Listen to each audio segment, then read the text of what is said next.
नमस्कार विद्यार्थी मित्रांनो, मागच्या सेशनमध्ये आपण माननीय अटल बिहारी वाजपेयी यांची माहिती किंवा ओळख थोडक्यात पाहिली होती. आता आपण तो पाठ बघूया. सरस्वतीचा वरदहस्त लाभलेल्या घराण्यात अटल बिहारी वाजपेयी यांचा जन्म सन 1925 मध्ये ग्वाल्हेर येथे झाला. सरस्वतीचा वरदहस्त का म्हटले तर सरस्वती म्हणजे बुद्धीची देवता सरस्वती. काही घराण्यांमध्ये लक्ष्मीचा वरदहस्त असतो, म्हणजे पैसा भरपूर असतो, आणि काही घराण्यामध्ये बुद्धीची देणगी ही मोठी असते, म्हणजे ती पिढ्यानपिढ्या असते. आजोबा पणजोबा त्यांच्यापासून सरस्वती किंवा बुद्धीची देणगी मिळालेली आहे.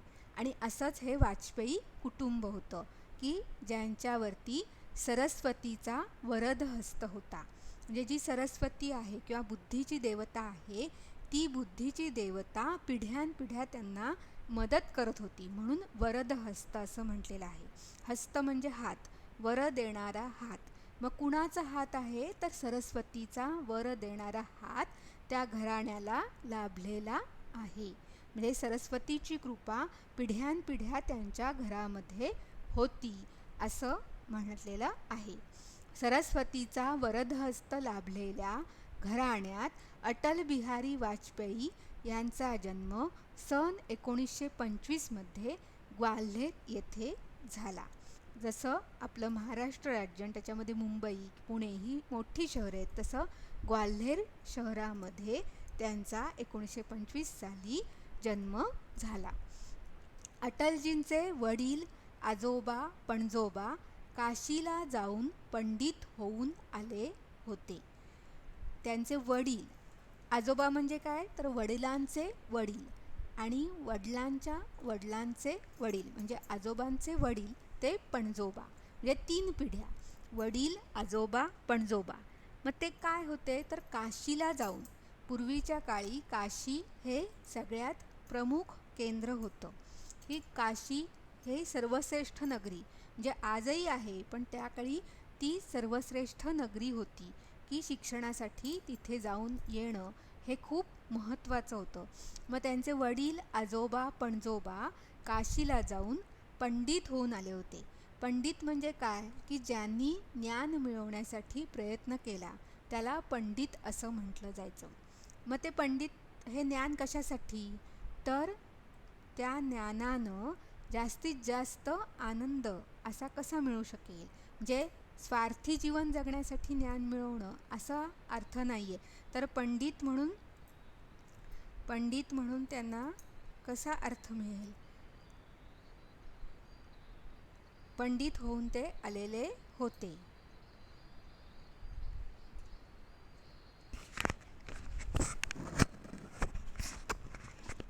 काशीला जाऊन पंडित होऊन ते आलेले होते, म्हणजे ज्ञान मिळवण्यासाठी त्यांनी प्रयत्न केलेला होता.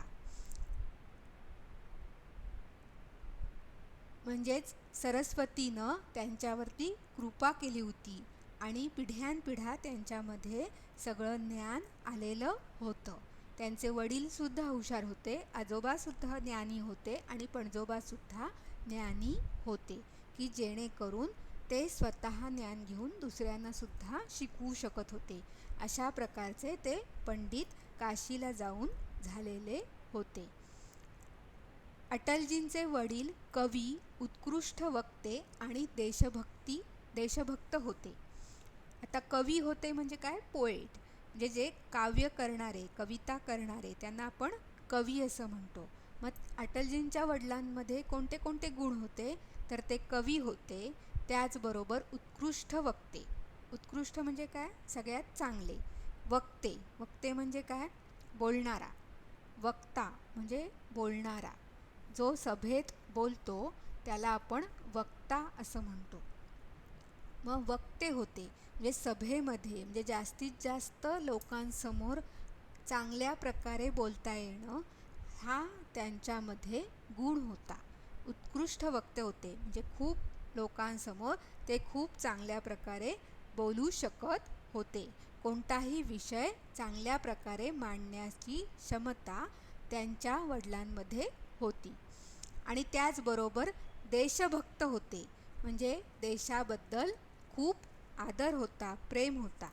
कारण त्यांच्या वडिलांचा कार्यकाळ हा सुद्धा स्वातंत्र्यापूर्वीचा आहे, की ज्यामध्ये आपल्या देशाबद्दल प्रेम असणं खूप गरजेचं होतं आणि ते गुण त्यांच्या वडिलांमध्ये होते. आणि हे सर्व गुण अटलजींमध्ये सुद्धा उतरले होते. जे आपण म्हणतो ना की गवयाचं पोर सुरात रडतं. म्हणजे काय? गवई म्हणजे गाणारा. मग गाणाऱ्याचं मूल रडताना सुद्धा सुरामध्ये रडतं.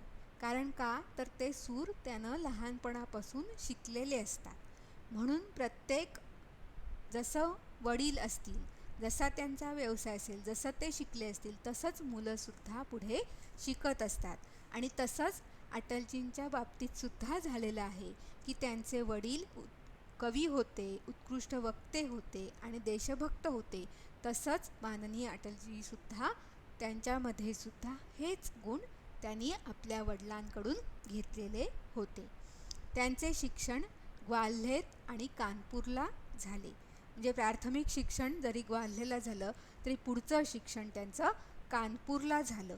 आणि त्याच्यामध्ये त्यांनी राज्यशास्त्र या विषयामध्ये मास्टर पदवी संपादन केली.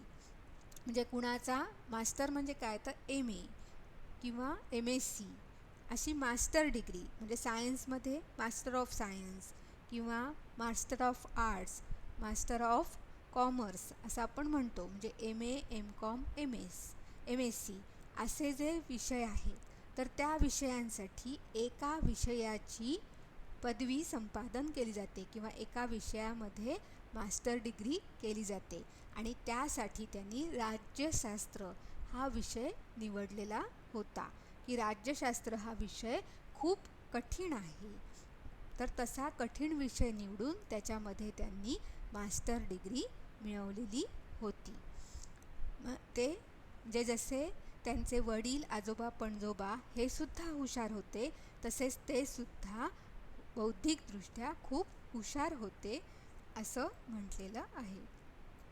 ग्वाल्हेरमध्ये शिक्षण घेत असतानाच अटलजी राष्ट्रीय स्वराज्य संघाच्या शाखेत जाऊ लागले. म्हणजे त्या काळी देशाभिमान असणाऱ्या लोकांनी राष्ट्रीय स्वराज्य संघ स्थापन केलेला होता. आणि त्याच्यामध्ये शाखा म्हणजे काय? तर ठराविक काळासाठी सगळ्यांनी जमून केलेली प्रार्थना, त्याला शाखा. म्हणजे सुरुवातीला प्रार्थना असेल, त्याच्यानंतर मैदानी खेळ असतील, त्याच्यानंतर कवायत असेल, म्हणजे जेणेकरून आपली शारीरिक, मानसिक, बौद्धिक क्षमता वाढवण्यासाठी शाखा हा उपक्रम राष्ट्रीय स्वराज्य संघानं घेतलेला होता. म्हणजे आपण आता कसं आहे की कराटे, लाठीकाठी शिकायला जातो, बरोबर आहे ना? की कराटे शिकायला जातो किंवा ॲथलेटिक्स शिकायला जातो. कुणाला गाण्याची आवड असेल तर गाणं शिकायला जातो, कुणाला डान्सची आवड असेल तर आपण डान्स शिकायला जातो. अशा प्रकारे आपण आपल्या आवडीनुसार त्याच्यामध्ये ती क्षमता वाढवण्यासाठी प्रयत्न करतो आणि यशस्वीसुद्धा होतो. मग तसंच देशभक्तांना किंवा देशप्रेम असणारी सर्व लोक एकत्र येऊन त्यांनी शाखा नावाचा उपक्रम केला की ज्याच्यामध्ये सुरुवातीला प्रार्थना असेल, त्याच्यानंतर खेळ असतील, कवायत, व्यायाम प्रकार, जेणेकरून त्या व्यक्तीमध्ये शारीरिक, मानसिक अशी त्याची क्षमता वाढेल, कोणत्याही संकटाला तोंड देण्याची क्षमता वाढेल. कारण देशाला स्वातंत्र्य मिळवायचं असेल तर बौद्धिक जशी क्षमता हवी तशी शारीरिक क्षमता पण हवी. म्हणून शाखा हा उपक्रम सुरू झाला आणि तो सुरू झालेल्या उपक्रमामध्ये ग्वाल्हेरमध्ये शिक्षण घेताना अटलजी सहभागी झाले. जसं स्वातंत्र्यवीर सावरकरांनी सुद्धा कॉलेजमध्ये शिक्षण घेत असताना परदेशी कपड्यांची होळी केली होती. का होळी केली होती? की जे विदेशी कपडे आहेत ते आम्हाला घालायचे नाहीत. आमचा जो पैसा आहे तो विदेशांना न देता आम्ही आमच्या भारतामध्ये जे खादीचे कपडे असतील तर ते खादीचे कपडेच आम्ही घालणार, अशा प्रकारचं त्यांनी शिक्षण घेतानाच स्वातंत्र्यवीर सावरकरांनी प्रयत्न केलेले होते. म्हणजे अनेक असे देशभक्त आहेत की ज्यांनी शिक्षण घेत असतानाच देशाबद्दल प्रेम असल्यामुळे त्यानुसार सुद्धा देशाच्या प्रगतीसाठी प्रयत्न केलेले आहेत. तसंच अटलजी सुद्धा शिक्षण घेत असताना राष्ट्रीय स्वराज्य संघाच्या शाखेत जाऊ लागले. काव्य गुणांची उपजत देणगी त्यांना लाभली होती. आता काव्यगुण म्हणजे काय की कविता सगळेच करू शकतील असं नाही. कवितेला आपण काय म्हणतो, जे न देखे रवी ते देखे कवी. म्हणजे जे कोणी सूर्य पाहू शकत नाही, जे सूर्य उगवला की आपल्याला काय होतं, अंधार नाहीसा होतो आणि प्रकाश सगळीकडे पडतो. म्हणजे पूर्वीच्या काळी विजेची सोय नव्हती, त्यामुळे सूर्य उगवला की सगळीकडे प्रकाश दिसणार किंवा सगळ्या वस्तू दिसणार, आणि सूर्य मावळला की कोणत्याही गोष्टी दिसणार नाही, कारण अंधार होणार. अशा प्रकारे असल्यामुळे ही म्हण पडलेली आहे, जे न देखे रवी ते देखे कवी. म्हणजे सूर्याला सुद्धा जे प्रकाशामध्ये दिसत नाही तर ते कवीला दिसतं आणि कवी त्याच्यावरती कविता करतो. मग हे काव्यगुण जे आहेत की कुठल्याही विषयावरती कविता करणं, त्या काव्यगुणांची उपजत म्हणजे काय, जन्मजात किंवा अनुवंशिक, जन्माला येतानाच त्यांच्यामध्ये काव्यगुणांची देणगी लाभलेली आहे. म्हणून आपण म्हणतो की लहान मूल असतं तरीसुद्धा, अगदी 2 वर्षाचं 3 वर्षाचं मूल असेल तरीसुद्धा ते चांगल्या प्रकारचा डान्स करतं. तर का, लहानपणापासूनच किंवा जन्माला आल्यापासूनच त्याला चांगलं डान्स करता येत असतं किंवा चांगलं गाता येत असतं. आपल्याकडे लहान वयामध्ये सुद्धा मास्टर डिग्री मिळवणारे विद्यार्थी आहेत किंवा गणितं आहेत, तर कमी वेळामध्ये अगदी 10 वर्ष 12 वर्षी सुद्धा मोठमोठी गणितं 7 अंकी 8 अंकी करणाऱ्यासुद्धा सरलादेवी आहेत. आपल्याला त्यांचा पुढंपाठ बघायचा आहे. म्हणजे अशा प्रकारे उपजत देणगी अनेक व्यक्तींना लाभलेली असते. तशीच माननीय अटलबिहारी वाजपेयी यांनासुद्धा काव्यगुणांची देणगी उपजत लाभलेली होती, कारण त्यांचे वडीलसुद्धा चांगले काव्य किंवा कविता करत होते आणि ते सुद्धा अनुवंशिकतेमुळं त्यांना वडिलांकडनं तो वारसा मिळाल्यामुळं ते सुद्धा चांगल्या प्रकारचे कविता करत होत्या. मग त्यांच्या कविता कोणत्या कोणत्या आहेत ते आपण बघितलं की त्यांनी अंतर्द्वंद्व म्हणजे मनामध्ये चाललेलं युद्ध, की काही वेळा आपल्याला असं वाटतं की हे करायला पाहिजे पण मन म्हणतं नको करू, मग ते जे युद्ध आहे तर त्याला अंतर्द्वंद्व ही त्यांनी कविता लिहिलेली आहे. आपने ही मन से कुछ बोलो म्हणजे काय, मनातलं काहीतरी आपण सांगूया, हे त्यांनी त्या कवितेमध्ये मांडलेलं आहे. नंतर उंचाई म्हणजे काय, वरती, उंचीवरती. मग उंचीवरती गेल्यावरती, उंची ही कविता म्हणजे कसं की आपण एखाद्या उंचीवर गेलो, मोठे काहीतरी आपण झालो तर आपण कसं वागू, कसं असू, त्याच्याबद्दलची ती कविता त्यांनी लिहिलेली आहे. एक बरस बीत गया, बरस म्हणजे काय, वर्ष, एक वर्ष गेलं, मग ते कसं गेलं त्याच्याबद्दल त्यांनी कविता केली आहे. कदम मिलाकर चलना होगा, कदम म्हणजे काय, चालणं, पाय, बरोबर आहे ना. मग कदम मिलाकर चलना होणार म्हणजे एकमेकांना धरून आपण साथ मिळवून सहवास करून चालायला हवं. का, तर संघटितपणा असेल तर आपण नक्कीच स्वातंत्र्य मिळवू शकतो. अशा स्वरूपात त्यांनी ती कविता लिहिलेली आहे. कौरव कोण पांडव म्हणजे आपलं जे महाभारत युद्ध झालेलं आहे, तुम्ही सगळ्यांनीच महाभारत बघितलं असेल, तर महाभारतामध्ये युद्ध कुणामध्ये झालं तर कौरव आणि पांडव ह्यांच्यामध्ये युद्ध झालं. मग कौरव हे वाईट विचारांनी वागत होते, जरी ते पराक्रमी होते तरीही त्यांचा विचार जो होता तो वाईट होता, हेतू जो होता तो वाईट होता. आणि पांडव ते पण तितक्याच क्षमतेचे होते पण त्यांचे विचार चांगले होते, त्यामुळे त्यांनी ही कविता लिहिली की कौन कौरव कोण पांडव, नक्की कौरव कोण आहे आणि पांडव कोण आहे, नक्की विचार कोणते चांगले आहे.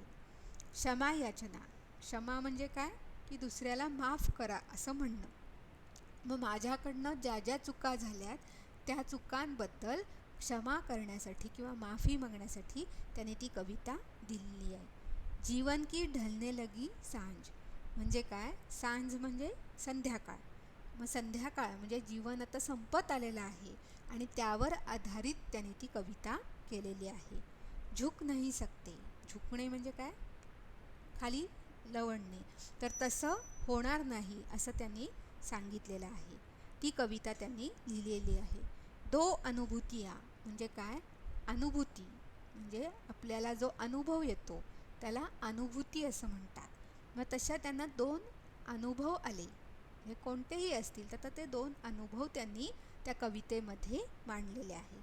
पुन्हा चमकेगा दिनकर म्हणजे काय, पुन्हा सूर्य उगवेल म्हणजेच काय, तर स्वातंत्र्य मिळणारच आहे अशा प्रकारची त्यांची ती कविता आहे. मनाली मत जइयो म्हणजे मनाली गावाला जाऊ नका. मैं न चूप हूँ न गाता हूँ म्हणजे मी गप्पही बसलेलं नाही आणि मी गाणंही म्हणत नाही आहे. मौत से ठन गई म्हणजे काय, तर मरणाच्या दारात आहोत. हरी हरी दूबवर म्हणजे हिरव्या हिरव्या वाटेवर असं त्यांनी दिले. आणि हिरोशिमा की पीडा, आता हिरोशिमा की पीडा का म्हटलेला आहे, तर त्यांनी दुसऱ्या स्वातंत्र्य युद्धाचा काळ बघितलेला आहे. म्हणजे मोठी जी स्वातंत्र्य युद्ध झालं, पहिलं महायुद्ध आणि दुसरं महायुद्ध. मग दुसरं महायुद्ध जेव्हा झालं तर त्यावेळेला माननीय अटल बिहारी वाजपेयी ह्यांनी ती कविता केलेली आहे की हिरोशिमा नागासाकी ही जपानमधली जी मोठी शहरं आहेत, जसं आपलं मुंबई हे महाराष्ट्रातलं मोठं शहर आहे, तसंच जपानमधलं हिरोशिमा हे मोठं शहर होतं आणि त्याच्यावरती बॉम्ब टाकल्यामुळे ते खूप उद्ध्वस्त झालं. कितीतरी जणांना मरण आलं, कितीतरी जणांना अपंगत्व आलं की जे आजही लोक बरे झाले नाहीत. इतकी वर्ष झाली महायुद्ध होऊन तरीही लोक बरी झाली नाहीत. मग त्यांची जी पीडा आहे, त्यांच्या ज्या वेदना आहेत त्यावर आधारित त्यांनी ती कविता लिहिलेली आहे.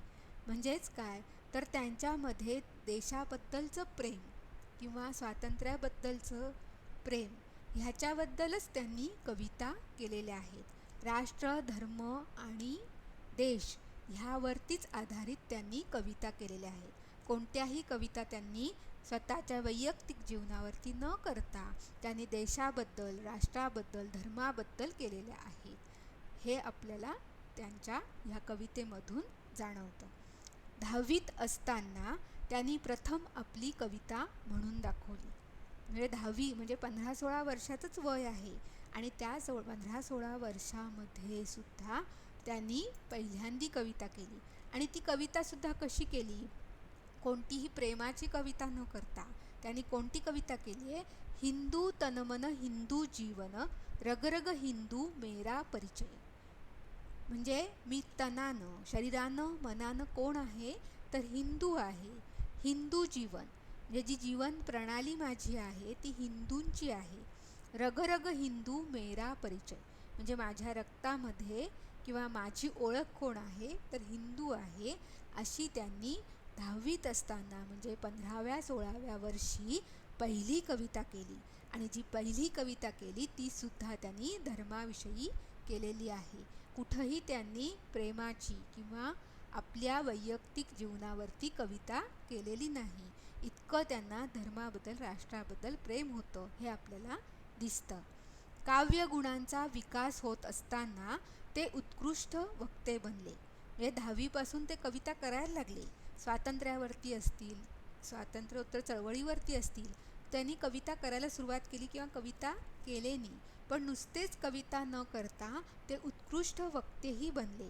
म्हणजे सर्व लोकांच्या पुढे आपला विषय चांगल्या प्रकारे मांडता येणं ही जी तयारी आहे तर ती हातोटी त्यांनी काय केली, मिळवली. स्वातंत्र्य चळवळीत भाग घेऊन आपणही तुरुंगात जावे असे त्यांना वाटत होते. म्हणजे त्यांना जेव्हा स्वातंत्र्य चळवळीवरती जाण्याची इच्छा झाली तर तेव्हा त्यांनी त्याच्यासाठी प्रयत्न केला.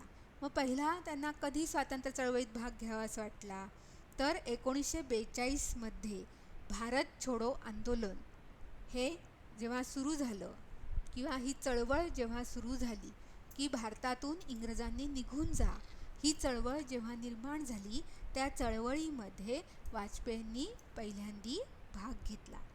तेव्हा त्यांना त्यामुळे अटक झाली, कारण इंग्रजांनी ह्या चळवळीमध्ये जे जे सहभागी झाले होते त्यांना अटक केली होती आणि तशीच अटक त्यांनाही झाली. थोड्याच दिवसांनी श्यामाप्रसाद मुखर्जी यांच्या संपर्कात अटल बिहारी वाजपेयी आले आणि त्यामुळे भारतीय जनसंघ हा जो पक्ष होता किंवा ही जी संस्था होती त्या संस्थेमध्ये ते संपर्कात आले. भारतीय जनसंघाचे नेते म्हणूनच त्यांची कारकीर्द सुरू झाली.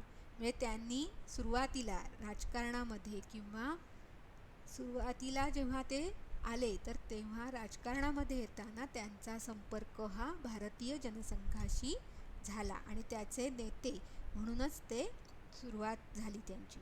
मग ते तिथपासून म्हणजे भारतीय जनसंघाचे नेतेपासून ते पंतप्रधान एवढं त्यांनी मजल मारली, पण सुरुवात करताना ते भारतीय जनसंघाचे नेते होते.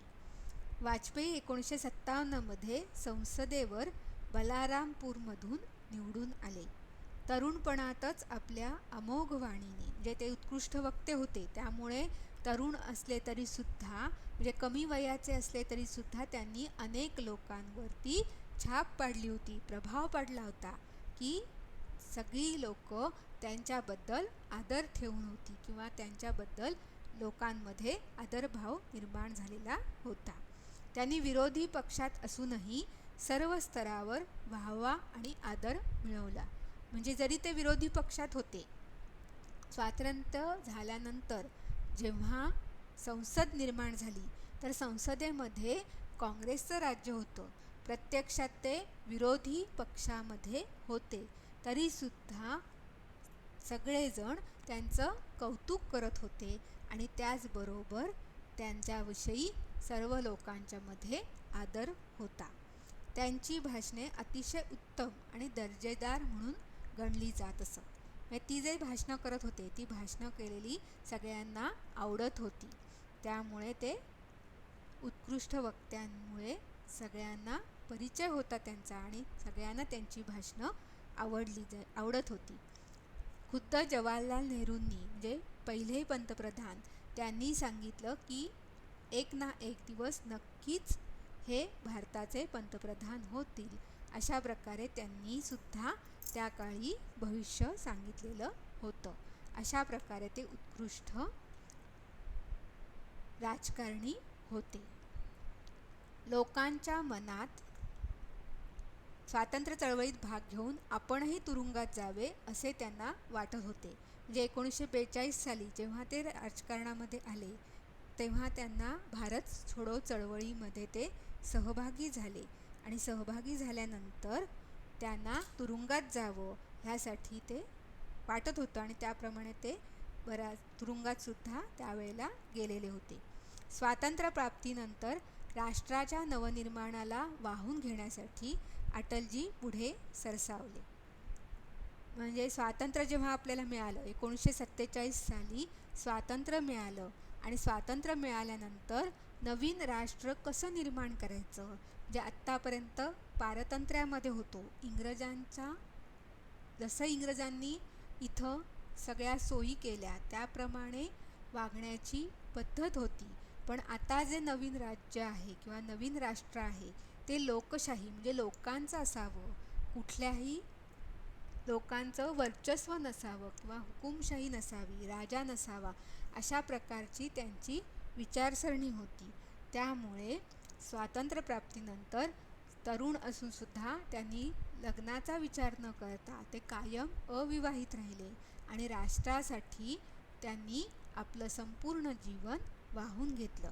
राष्ट्र चांगलं करायचं आहे, देशभक्ती असली पाहिजे, राष्ट्राभिमान असला पाहिजे आणि धर्माभिमान असला पाहिजे, अशी त्यांची विचारधारा होती आणि त्याप्रमाणे त्यांनी राष्ट्रनिर्माणासाठी प्रयत्न केले. लोकांच्या मनात राष्ट्राभिमान, धर्माभिमान, राष्ट्रीय अस्मिता आणि सामाजिक बंधुभाव वाढवण्यासाठी, समाज जागृती करण्यासाठी अटलजींच्या संपादनाखाली राष्ट्रधर्म आणि त्यानंतर पांचजन्य ही मासिके सुरू झाली. म्हणजे त्या काळामध्ये स्वातंत्र्य मिळायच्या आधी आपल्याला मुद्रण कलेचा शोध लागला. मुद्रण म्हणजे काय, तर टायपिंग किंवा प्रिंट काढणं असं. म्हणजे तोपर्यंत कोणतीही जी काही प्रसंग असतील किंवा कोणत्याही घटना गोष्टी ज्या काही आहेत त्या कशा होत्या, मौखिकदृष्ट्या म्हणजे तोंडानं एकमेकांच्या द्वारे होत होत्या. म्हणजे आजीनं सांगितलेली गोष्ट आई सांगणार आणि आईनं सांगितलेली गोष्ट पुढं मुलगी सांगणार, अशा प्रकारे मौखिक गोष्टी तोपर्यंत सगळ्यांना कळत होत्या. मग त्या गोष्टी पुस्तकाच्या नुसार मिळत नव्हत्या. म्हणजे आता आपण पुस्तकातनं ती गोष्ट बघू शकतो. म्हणजे श्यामची हे पुस्तक घेतलं तर साने गुरुजींनी काय काय लिहिलेलं आहे ते सगळं त्या श्यामची पुस्तकात आपल्याला दिसतं. पण तेव्हा तसं नव्हतं. श्यामनं जे सांगितलं तेच पुढच्यांनी सांगितलं, अशा प्रकारची गोष्ट किंवा मौखिक गोष्टीच सगळीकडे होत्या. पण स्वातंत्र्यानंतर किंवा स्वातंत्र्याच्या आधी इंग्रजांनी मुद्रणकला किंवा आपल्याला पुस्तक रूपामध्ये कोणत्याही गोष्टी मिळण्याची सोय झालेली होती. त्यामुळे सुद्धा लोकमान्य टिळकांनी जेव्हा केसरी, मराठा ही वर्तमानपत्र काढली की ज्याच्यामुळे लोकांच्या मध्ये समाज जागृती झाली. का झाली, कारण एक वर्तमानपत्र अखंड म्हणजे खूप लोकांपर्यंत पोचू शकतं. म्हणजे आजसुद्धा आपल्याला दिल्लीमध्ये घडलेली गोष्ट असेल, उत्तराखंडमध्ये घडलेली गोष्ट असेल, अगदी केरळमध्ये घडलेली गोष्ट असेल, ती आपण जरी महाराष्ट्रात राहत असलो तरीसुद्धा आपल्याला ती लगेच 24 तासाच्या आत आपल्यापर्यंत पोचते. का पोचते, तर कारण त्याचं वर्तमानपत्र आहे. की वर्तमानपत्र नसेल तर काही जणांना सुचत पण नाही. म्हणजे इतकी वर्तमानपत्राची आपल्याला सवय झालेली आहे, न्यूजपेपरची सवय झालेली आहे की कोणत्याही बातम्या खूप कमी कालावधीमध्ये लोकांपर्यंत पोचण्यासाठी वर्तमानपत्र हे माध्यम होतं.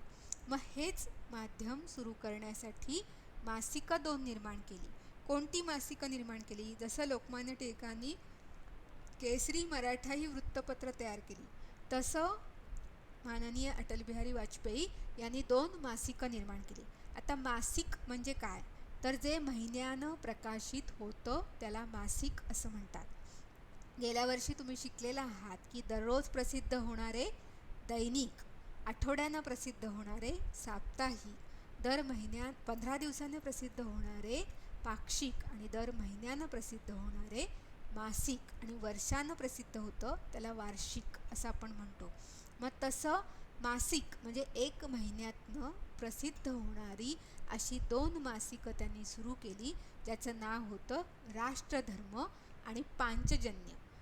आता राष्ट्रधर्म म्हणजे काय, राष्ट्र म्हणजे देश आणि धर्म म्हणजे जीवन पद्धती.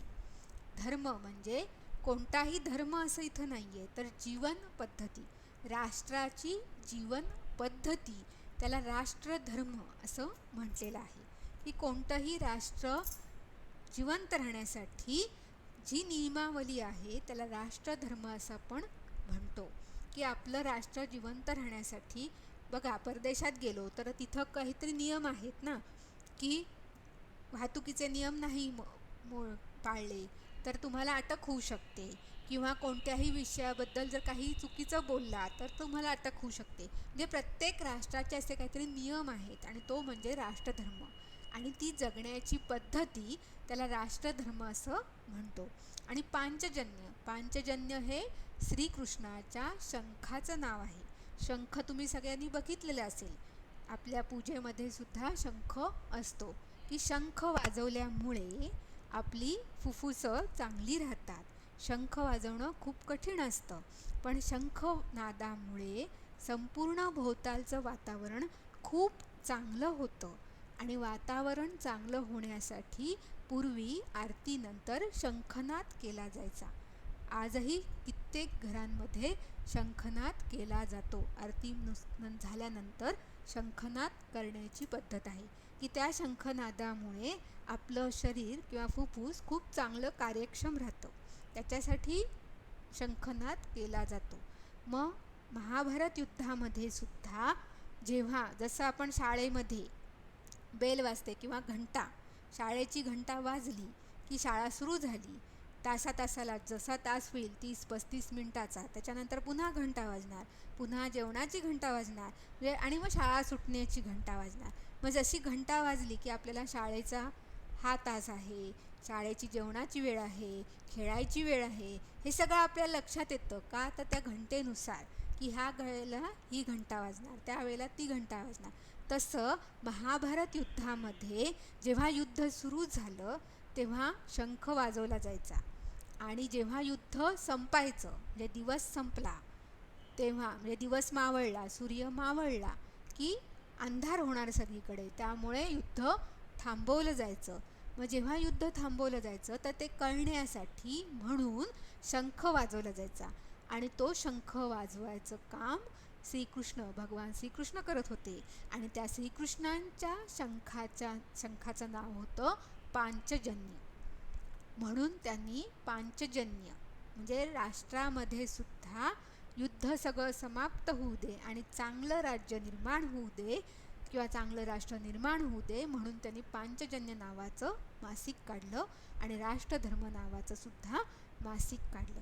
मग आता ते कशासाठी काढलं किंवा त्याच्यामध्ये कोणत्या प्रकारच्या बातम्या होत्या, कोणत्या प्रकारचे लेख होते, तर ते लेख कोणते होते माहिती आहे का, की ज्याच्यामुळे लोकांच्या मनामध्ये राष्ट्राभिमान वाढेल. स्वातंत्र्य तर मिळालं, इंग्रज आपल्या भारतामधून निघून गेले, पण आपल्या देशाबद्दल आपल्याला अभिमान राहायला पाहिजे, प्रेम राहिलं पाहिजे. त्याच्यासाठी राष्ट्राभिमान निर्माण होण्यासाठी त्यांनी ते केलेलं होतं. धर्माभिमान म्हणजे आपण जी जीवनपद्धती स्वीकारलेली आहे ती जीवनपद्धती आपल्याला खूप आवडली पाहिजे, त्याच्यासाठी सुद्धा धर्माभिमान. तर त्याच्यासाठी म्हणून सुद्धा लेख त्या मासिकांमध्ये होते. राष्ट्रीय अस्मिता, अस्मिता म्हणजे ओळख. आपली अशी ओळख असते ना काहीतरी, की आपण सांगतो, ओळख काय सांगतो की मी अमुक अमुक ह्याच्यामध्ये राहतो, मी अमुक इयत्तेत आहे. आपण कुणालाही सांगायचं असेल तर आपलं नाव सांगतो, गाव सांगतो, त्याच्यानंतर आपण कोणत्या इयत्तेत शिकत आहोत अशी आपण आपली ओळख कुणालाही करून देतो. मग अस्मिता म्हणजे सुद्धा ओळख. मग ती ओळख कशाची, तर राष्ट्राची. कारण आपण जरी कुठल्याही गावात राज्यात राहत असलो तरी पहिल्यांदा आपण काय म्हणतो, मी भारतीय आहे. म्हणजे पहिली आपली अस्मिता किंवा ओळख भारतीय म्हणून आहे. कुठल्याही दुसऱ्या राष्ट्रामध्ये गेल्यानंतर आपण भारतीय म्हणून तिथं जात असतो. मग भारतीय ही आपली ओळख होण्यासाठी किंवा राष्ट्रीय अस्मिता आपल्यामध्ये असली पाहिजे. ही ओळख आपल्याला खूप आनंद मिळवून द्यायला पाहिजे किंवा ती ओळख आपल्याला छान प्रकारे मांडता आली पाहिजे, सांगता आली पाहिजे. म्हणून राष्ट्रीय अस्मितावरती सुद्धा त्यांनी लेख त्याच्यामध्ये लिहिले होते. नंतर सामाजिक बंधुभाव वाढवण्यासाठी, म्हणजे त्या काळी कसं होतं की प्रत्येकजण वेगळा होता. म्हणजे प्रत्येक गावानुसार सगळेजण वेगळे होते.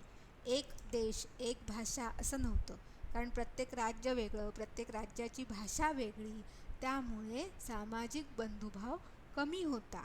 मग सामाजिक बंधुभाव वाढवण्यासाठी म्हणजे सगळे आपण एक आहोत हे लोकांच्या मनामध्ये रुजवण्यासाठी त्यांनी ही मासिकं सुरू केली. समाज जागृती करण्यासाठी, म्हणजे समाजामध्ये की ठीक आहे आपण स्वातंत्र्यापूर्वी सगळेजण एकत्र आलो, स्वातंत्र्यासाठी लढलो, भारतामधनं भारत छोडो आंदोलन करून इंग्रजांना भारतामधून बाहेर पडायला पण भाग पाडलं, भारत सोडून इंग्रज निघून गेले. पण आता पुढे चांगला भारत निर्माण करण्याचं काम आपल्याला करायचं आहे. मग समाजाला सुद्धा ते समजण्यासाठी किंवा तसं समाज होण्यासाठी त्यांनी ही मासिकं सुरू केली. आता संपादनाखाली का म्हटले, तर संपादक कुठल्याही न्यूजपेपर असेल, मासिक असेल तर त्याच्यामध्ये संपादक हा ठरलेला असतो. म्हणजे सगळ्यात वरती संपादक असतो. मग तो संपादक ते लेख, जे काही लेख येईल, कोणत्याही बातम्या असतील तर त्या बातम्या तपासण्याचं काम कोण करतं, तर संपादक करतो. मग तसं काम माननीय अटल बिहारी वाजपेयी ह्या 2 मासिकांच्या बद्दल करत होते. आणि त्याच्यामध्ये राष्ट्राभिमान, धर्माभिमान वाढेल किंवा समाज जागृती होईल अशाच प्रकारचे लेख त्यामध्ये असत. आणि ही मासिकं त्यांनी सुरू केली. अटलजींचा प्रवास संपादक ते राजकारणी असा झाला. म्हणजे जरी सुरुवातीला ते संपादक होते तरी पण नंतर ते राजकारणामध्ये उतरले, की राजकारणामध्ये लोकांचे प्रश्न सोडवण्यासाठी आपण राजकारणामध्ये किंवा मतदानामध्ये आपण सहभागी व्हायला पाहिजे असं त्यांना वाटलं. आणि म्हणून त्यांनी संपादक होतेच, पण संपादकाचं दायित्व सोडून किंवा जबाबदारी सोडून ते राजकारणामध्ये गेले. पत्रकारितेतून ते राजकारणात आले. म्हणजे पत्रकारिता म्हणजे ती जी बातम्या मिळवणं किंवा पत्रकार असतात की जे बातम्या मिळवतात किंवा माहिती मिळवतात, तर तसं त्यांनी करण्याचा प्रयत्न केला. आणि जेव्हा तसं ते करत होते तेव्हा त्यांना जाणवलं की आपल्याला लोकांच्यासाठी जर भरपूर काम करायचं असेल तर आपण राजकारणामध्ये गेलं पाहिजे. आणि ह्याच्यासाठी ते राजकारणामध्ये गेले. जनसंघ या पक्षाचे ते काम करू लागले. म्हणजे जनसंघ जो लोकांच्यासाठी निर्माण झालेला होता, ह्या पक्षाचं ते काम करू लागले. स्वतःचा संसार न पाहता ते देशाचा संसार पाहू लागले. म्हणजे आपण लग्न करावं, मुलं बाळं असावीत किंवा आपलं घर असावं असा विचार त्यांनी न करता लोकांमध्ये जागृती व्हावी, ते राष्ट्र आपलं मोठं व्हावं हा विचार त्यांच्यामध्ये होता. म्हणून ते देशाचा संसार करण्यासाठी कायम अविवाहित राहिले आणि त्यांनी तसा प्रयत्न केला. अनेक वेळा ते लोकसभा आणि राज्यसभा यावर निवडून आले. लोकसभा आणि राज्यसभा हे आपल्या संसदेचे सभागृह आहेत की ज्याच्यावरती आपण निवडून, म्हणजे लोकसभा असेल तर लोकसभा म्हणजे जे खासदार आपण म्हणतो ते, आणि राज्यसभा म्हणजे जे आपण आमदार म्हणतो की निवडून आलेले आमदार ते राज्यसभेवरती जातात आणि आमदारांच्या पुढे खासदार जे लोकसभेमध्ये निवडून जातात. राज्यसभा म्हणजे प्रत्येक राज्याचं प्रतिनिधित्व करणारे लोकप्रतिनिधी, आणि लोकसभा म्हणजे संपूर्ण देशाचं म्हणजे प्रत्येक राज्याचं प्रतिनिधित्व करणारे जे असतात त्यांना आपण खासदार असं पण म्हणतो, आणि ते लोकसभेमध्ये असतात. मग लोकसभा आणि राज्यसभा या संसदेवरती ते निवडून आले. म्हणजे पहिल्यांदी त्यांनी राज्यसभेवरती निवडून आले, त्याच्यानंतर ते म्हणजे पहिल्यांदा आमदार झाले, मग पुढे खासदार झाले. अशा प्रकारे ते देशाचा संसार करण्यासाठी त्यांनी प्रयत्न केला. आपल्या सुंदर वक्तृत्वाने त्यांनी संसदेवर व जनतेवर छाप पाडली. आता आपल्या सुंदर वक्तृत्वाने त्यांनी संसदेवर व जनतेवर छाप पाडली. तर जनतेवर का म्हटलेलं आहे, तर त्यांच्या भाषणामुळे किंवा त्यांच्या सभेमधील बोलण्यामुळे अनेक लोकांना त्यांचे विचार पटत होते, त्यांचा प्रभाव होता. छाप पाडणे म्हणजे प्रभाव पाडणे. आपल्या चांगल्या बोलण्याने त्यांनी जनतेवरती छाप पाडला होता. आणि तसाच संसदेवरती का, कारण काही काळ ते विरोधी पक्षाचे नेते होते. मग विरोधी पक्षामध्ये असताना सुद्धा सरकारला काही प्रश्नांबद्दल, जनतेच्या काही प्रश्नांबद्दल बोलण्यासाठी त्यांनी अनेक वेळा त्यांची जी भाषणं होती ती संसदेतली भाषणं अतिशय उत्कृष्ट होती, की ज्याच्यामुळे लोकांच्या प्रश्नांना त्यांनी संसदेमध्ये वाचा फोडलेली होती, की जे लोकांचे प्रश्न आहेत ते मांडण्यासाठी, सरकारच्या विरोधामध्ये मांडण्यासाठी सुद्धा त्यांनी आपल्या वक्तृत्वाचा चांगला प्रयत्न केला. त्यांनी कधी आपली मर्यादा ओलांडली नाही, म्हणजे कधीही ते वाईट वागले नाही. आपण बघतो आता बरेचदा आपण भाषणं बघतो लोकसभा राज्यसभेची, तर तशी त्यांनी भाषणं कधीही केली नाही. त्यांनी मुद्द्यांना अनुसरूनच ते बोलले आणि योग्य प्रकारे बोलून त्यांनी संसदेला पण छाप पाडली आणि जनतेवर पण छाप पाडली. कुठंही त्यांचा प्रभाव किंवा कुठंही बोलण्यामध्ये गैर बोललेले ते कधीच नाहीत किंवा वाईट चुकीचं ते कधीही बोलले नाहीत. जसा योग्य बोलून प्रभाव पाडायला हवा तसाच त्यांनी प्रभाव पाडला. जनतेच्या जिव्हाळ्याच्या प्रश्नांना त्यांनी वाचा फोडली.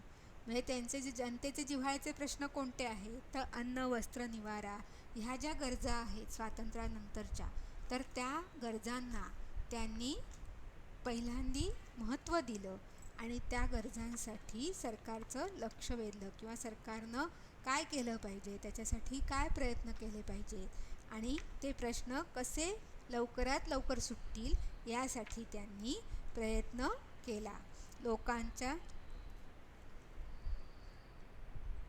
प्रश्नांना त्यांनी वाचा फोडली. म्हणजे त्यांचे जे प्रश्न होते त्याच्या विरुद्ध आवाज उठवला की हे प्रश्न जनतेला आहेत, तर त्या प्रश्नासाठी तुम्ही काय सरकार म्हणून मदत करणार, अशा प्रकारे त्यांनी त्याच्याबद्दल वाचा फोडली. आता मर्यादा ओलांडणे म्हणजे काय? उल्लंघन करणे. एखादा नियम आपल्याला सांगितलेला असतो शाळेमध्ये की वेळेवरती या, शाळेमध्ये अमुक गोष्टी करू नका असं आपल्याला सांगितलेलं असताना सुद्धा काही वेळा आपल्याकडून नियमभंग केला जातो. पण तसा नियमभंग त्यांनी कधीही केला नाही. कोणत्याही गोष्टीचं त्यांनी उल्लंघन केलं नाही.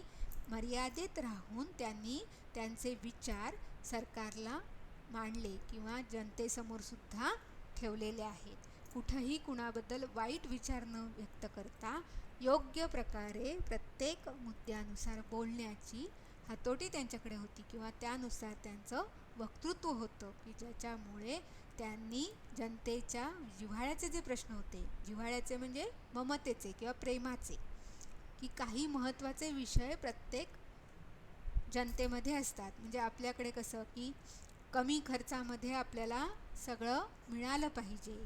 आपल्या आता पेट्रोलचे भाव वाढले, डिझेलचे भाव वाढले, तर काय होणार? सगळीकडे महागाई होणार.